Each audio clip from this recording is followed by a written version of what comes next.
I spent like 2 hours yesterday sorting screws and nails and screwdrivers and hammers and saws and whatever else we had, all the little tiny bits. What I have left to do is I have like half cans of paint, and so I need to go through them and see if it's a paint that we're still even have in our house, a color that is on the walls in our house. And if it is, I'm just going to move it down to smaller jars, write the color in the room on the jar, and save the lid of the paint that has the recipe. So if I have to patch paint or something and I don't have enough, I can go have a little bit made. I did that one year with all the paint, like this is the bathroom, this is the kitchen, this is the trim on the outside of the house.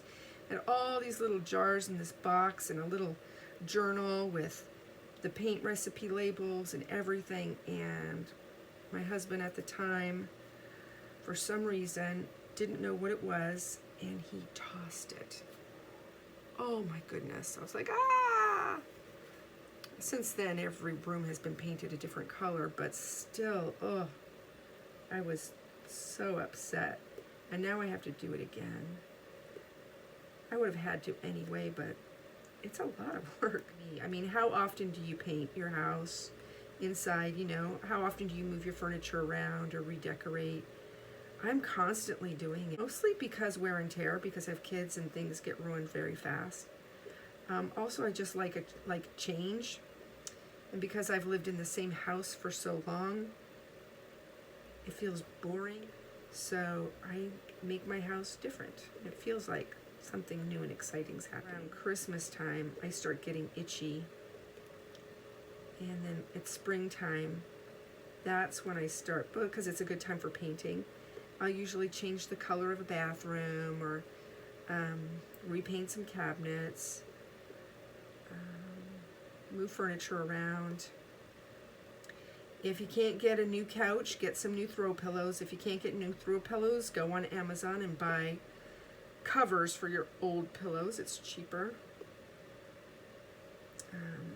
Same with the bed, you know. I don't buy all new bedding. I might just change my sheets, or I might get a new duvet cover, and it changes the look. For me, it's really fun. Like, we used to have these horrid oak cabinets from like the early 80s. I hated them. They were like that orangey, yellowy oak, and there was just no way at the time that I was going to be able to get new kitchen cabinets. So I painted them a really, really pretty creamy lacquered ivory, and then painted the kitchen walls burnt orange. At the time, that was a really cool idea. I'm not sure I'd do it now. Actually, probably still would. It looked really, really nice. And I mean, it wasn't very expensive. It was a lot of work. And don't tell anybody, but I did not remove the cabinet doors and sand them down. I bought primer, and then I also bought built-in primer in the paint. And I think I probably did 4 coats on the cabinets. Probably would have been easier to take them down and sand them, but I didn't want to. And it looked really nice. Oh my goodness, I need to go get Elliot. Here we are so far with eyelashes. Looking cute. We'll see in a bit. Alrighty, this is going pretty fast. I don't know if you guys think it is, but I think it is. See, I have just finished putting her eyelashes on. I rooted her little hair. Just a little tiny tuft, not a lot. I'm gonna pop her eyeballs in a second, but first I'm going to Mod Podge the inside of her head. Here are those pretty brown eyes we're gonna use. I was looking at them closely, and they're almost like a reddy brown, you know? But I think it works with this dull skin tone, and I think it's gonna look super nice. She is so cute. I mean, I really kind of like her. Okay, so I'm gonna position these eyeballs in there. Now remember, there's nothing to hold them where they need to go, so I'm gonna have to find the spot I like, and then just kind of glue them in, cross my fingers that they don't move. So I'm just gonna have to guess and glue. And if it doesn't work out, I'm gonna have to go back in there and move them around a little bit more. But as soon as I'm sure of where the position is that I want them to be, then I will put the moleskin on top. I'm using quite a lot of glue just because I don't want them to move.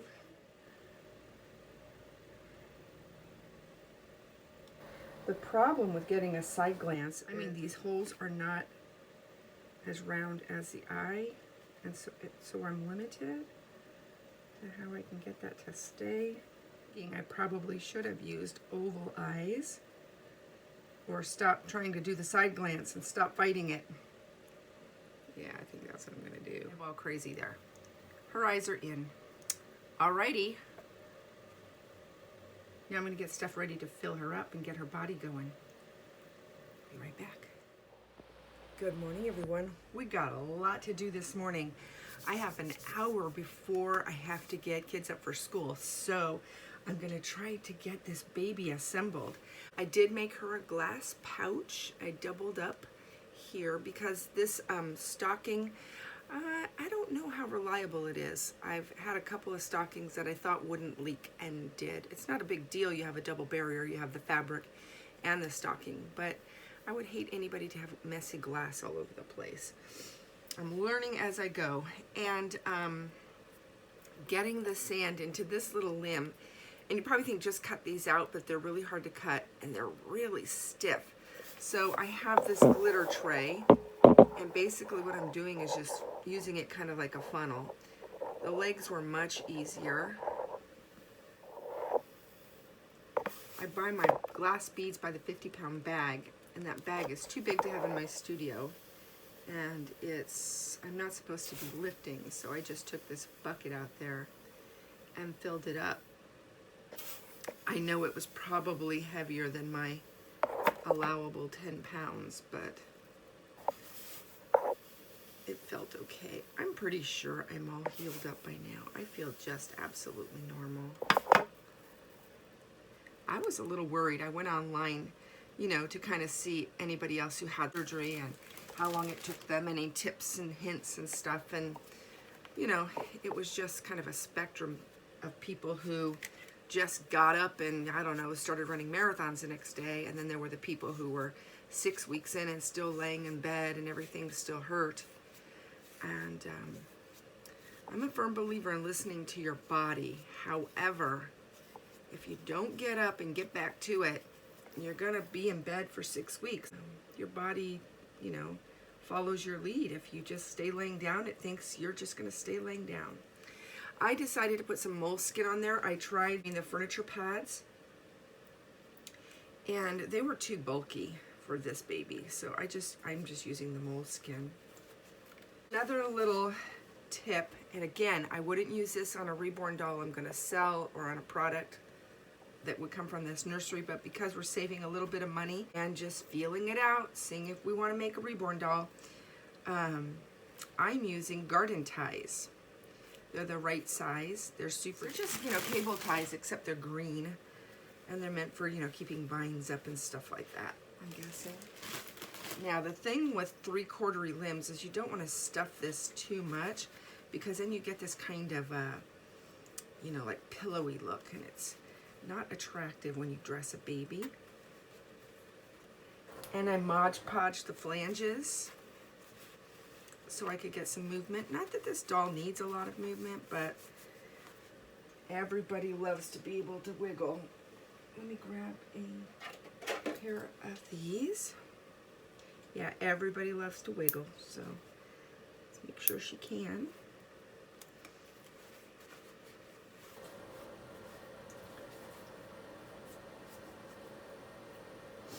There we go. Remember when we opened up the doll and it had that little electronic pocket in here? I rescued it and put it back together because I want to put this little music box in there. I think that would just be fun. I had it from a project. I have a box of little music boxes from these little really cool fairy boxes I made as a workshop a long time ago. Give her a wee bit of fluff. She's got quite a big body for such a small doll, so I don't want to fluff her too much. I'll keep her kind of squishy. I'm going to pop this music box. I am not going to seal it up in there in case the person who gets it wants to pop out that music box, they can. Maybe they could put in like a little sachet. Let's fluff up these arms. The nice thing about like 1/4 and 3/4 arms is there's more posability. The not so great thing about it is that it looks puffy to me. They always look like they're bodybuilders. But this one is so nice and lean. There, she's all put together. Let's see how she feels. Ooh, she's nice and floppy. She feels great. Oh my goodness. She's adorable. Now let's trim up those eyelashes because they look absolutely silly. And they are so frighteningly pluggy, let me tell you. They just look ridiculous. But I don't care. I like the way she looks. Now I don't want all these eyelashes to be the same length and look like false eyelashes. Or like bad false eyelashes. I just got this flash of my mom cutting my hair when I was little. My mom was the queen of home haircuts. And I don't know what it is, but my bangs were always up to here. Perfectly straight. I would say, don't cut my bangs too short, don't cut my bangs too short. Not straight across, not straight across. And she just slick them down with a comb and go chunk, chunk, chunk, chunk, chunk, and then send me to school. And do you remember getting your hair pulled back in those stupid marble faucet haircuts? You know, you pull it tight and put it in that little pigtail on top. Oh, used to be so painful. I complained a lot. I had a pretty tender head, and in my family, I didn't have the good hair. So my hair was textured. My sister had the good hair. It was super soft and fell in ringlets. Mine was just kind of all over the place. Super, super curly. My Nana used to say, oh, the gypsies have the real baby. They gave us this one. She just was being silly, but you know. My grandmother and my great-grandmother both had very textured hair.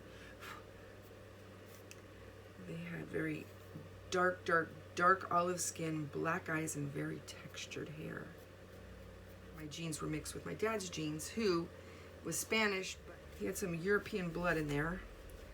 He had the light blue eyes. There are dark people in Spain and light people in Spain, and there are people in between. My dad was kind of in between. He was very, very tall, had lighter hair, blue eyes, and olive skin. My son Noah looks a lot like my dad. Except my son Noah's very pale. He got his dad's Irish pale skin. So anyway, I digress. Whenever anybody in my family got the good hair, they made a big deal out of it. My sister got the good hair, and I got the thick curly hair, and I passed that on to my kids. Spent a lot of money to straighten it out and tame it. I used to hate it when I was little because, you know, in the late 70s, when I was just very, very little, all my cousins were ironing their long hair on the ironing board, and they had that, you know, very straight hair. I had this wild, crazy hair. And it would never grow long enough so that I could iron it on the ironing board. We did not have curling irons back then. Remember when curling irons became a thing and everybody had them, and Mom would say, what do you need a curling iron for? Your hair is curly. And I'd say, because I want it to curl the right way. And she wouldn't buy me one, and so finally a family member bought me one, and oh my gosh, I burned my neck, I burned my cheeks, but I didn't care. I was just like on a mission, and I'd spend hours curling my hair in all the right places. Then the 80s came and big hair was in, and that's when my hair paid off. I could get some volume like none of my other friends could. Look at her. She turned out so sweet.